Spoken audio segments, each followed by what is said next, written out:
Le projet a été, ce que vous avez constaté même au niveau des résultats, c'est une approche multisectorielle et intégrée où c'est tout un parcours. Vous avez vu tout au début du projet, les mêmes bénéficiaires ont reçu une assistance d'urgence avec un appui en cash dont on parlait de 75 000 francs pendant l'année. Et les mêmes bénéficiaires ont été également accompagnés avec des activités de relèvement économique. Donc en fait, c'est vraiment ça, en fait, c'est quelque chose qui se traduit aussi, qui s'y est aligné également aussi avec la stratégie de l'État pour travailler dans le Nexus. Donc ce projet était vraiment aligné avec l'approche aussi que l'État veut mettre en avant, qui est cette approche au Nexus. Et en parallèle à ça, pour avoir un impact sur la paix, gérer les conflits, il faut déjà occuper ces jeunes, comme vous avez vu des témoignages de beaucoup de jeunes qui ont remercié le projet parce qu'en fait, ils ne connaissaient pas aussi dans le cadre de la gouvernance. Ils ne savaient pas comment gérer, bien discuter avec les autorités locales et administratives. Et le projet a également apporté une part de sa part en termes de meilleure connaissance, en termes de gouvernance et de renforcer aussi les liens entre les populations et les autorités administratives de ces zones-là. Et en termes d'agroécologie, effectivement, comme la représentante de l'Union européenne l'a dit tout à l'heure, en fait, le projet s'inscrit également dans cette économie verte aussi qu'on veut mettre en avant. On sait aujourd'hui que le Burkina Faso reste quand même confronté aussi à une crise quand même aussi qui est environnementale, parce que c'est le Sahel, on voit avec le changement climatique qui impacte davantage le Burkina Faso, et on a eu à mettre en œuvre des pratiques et apprendre aussi à apprendre aux bénéficiaires de comment eux-mêmes produire du compost, qui est quand même de l'engrais biologique et naturel, sans toutefois avoir recours aux intrants chimiques. En termes d'accompagnement, on parle du paquet complet dans le cadre de ce programme qui se focalise sur 5 résultats clés. Alors, les bénéficiaires sur le terrain ont bénéficié de quoi de façon concrète? Alors, c'est la protection sociale avec le cash transfert. Donc, ces ménages ont reçu chacun au moins 75 000 francs par an durant 3 campagnes. Donc, en somme, 225 000 francs qui a consisté effectivement de les permettre déjà à se stabiliser pour démarrer les activités qui peuvent contribuer à leur relèvement. Et ensuite, ils ont bénéficié également au niveau de l'axe accès aux services sociaux de base, des sensibilisations et également un accompagnement en termes pour améliorer effectivement la prise en charge au niveau communautaire de tout ce qu'il y a en lien avec la santé et nutrition et également de l'hygiène. Et au niveau du résultat 3, qui concerne en tout cas l'axe relèvement, ils ont aussi bénéficié d'AGR. Donc il faut dire qu'il s'est agi de financement de subventions d'AGR qui était inconditionnel parce que c'est chaque ménage qui choisissait effectivement l'AGR qu'il voulait mener et nous on l'accompagnait à travers une subvention. Et ils ont aussi également bénéficié de tout ce qui est formation entrant dans le cadre de la promotion de l'agroécologie. Donc c'est tout ce qu'il y a. Vous avez vu dans le film, on a parlé de champ-école paysan où il y a pas mal de techniques qui ont été vulgarisées, notamment tout ce qu'il y a comme compostage, la récupération des sols à travers les CSDRS.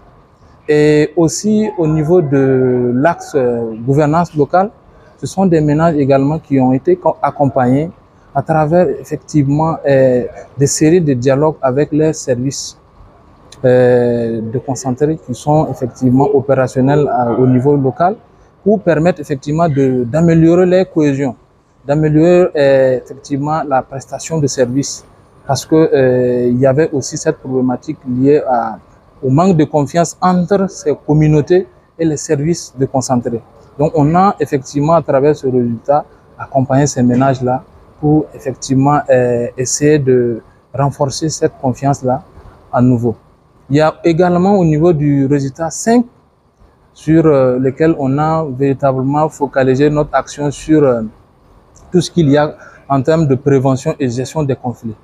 Donc il y a également ce niveau de sensibilisation qui ont été déroulées au profit de ces ménages-là et au-delà sur tout ce qui est question de promotion de vivre ensemble, consolidation de la paix et aussi des séries de renforcement de capacités de certains groupes, notamment on a parlé de jeunes leaders qui sont également des bénéficiaires clés, qui ont effectivement déroulé d'autres actions en lien avec le renforcement du rapprochement communautaire entre les communautés elles-mêmes.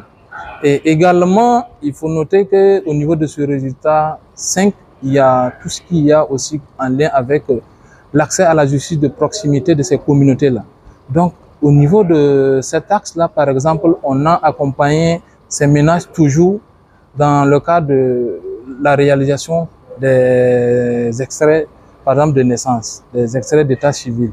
Donc, vous connaissez le contexte, ça avait été très difficile, mais à travers, par exemple, ces actions, on a pu faciliter effectivement l'enrôlement et la délivrance de certains documents civils au profit de ces ménages-là.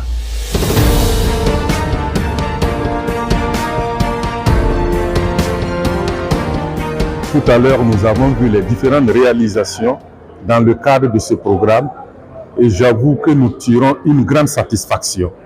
Nous avons vu des populations qui se sont relevées du fait de cet appui. Alors, cela ne fait que renforcer également la cohésion sociale et également ces populations d'avoir accès aux services sociaux de base. Et je retiens également que ce programme a touché tous les différents segments de la vie sociale. Alors, ce que nous avons vu tout à l'heure, c'est édifiant.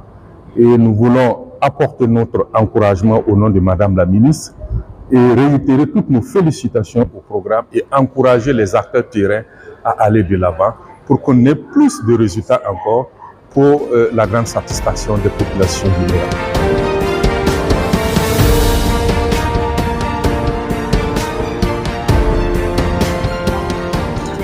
Le programme a permis de couvrir le besoin essentiel de presque 400 000 bénéficiaires au Burkina Faso en termes de sécurité alimentaire et nutritionnelle, d'accès aux soins de santé, à la protection sociale ou encore de création d'opportunités économiques. Après 4 ans d'exécution sur le terrain, le programme Progress peut se prévaloir des résultats probants.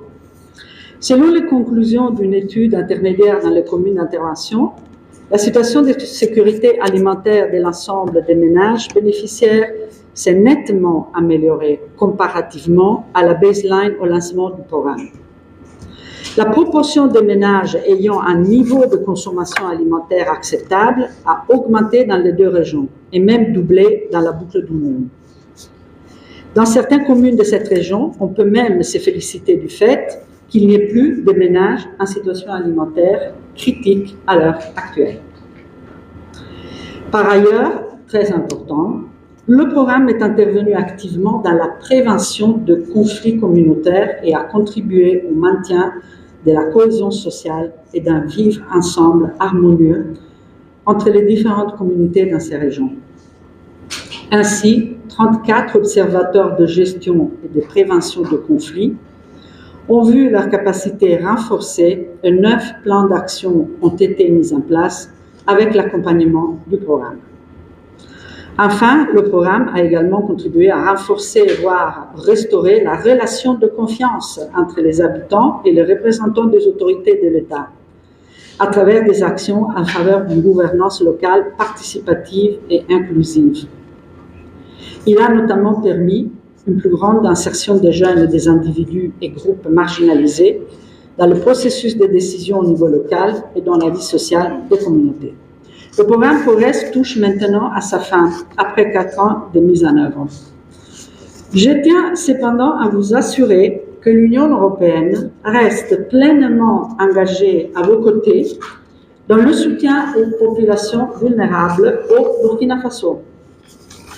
Nous avons lancé il y a presque 2 ans déjà un important programme dans les régions du Sahel et du Centre-Nord, financé à hauteur de quasiment 33 milliards de francs CFA, c'est-à-dire 50 millions d'euros, qui vise la stabilisation de l'axe Ouaga-Kaya-Dori-Djibo en suivant la même approche intégrée, flexible et multisectorielle.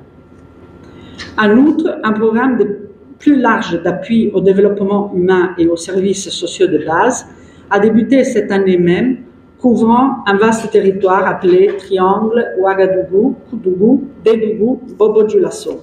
On appelle ce programme familièrement OKDB.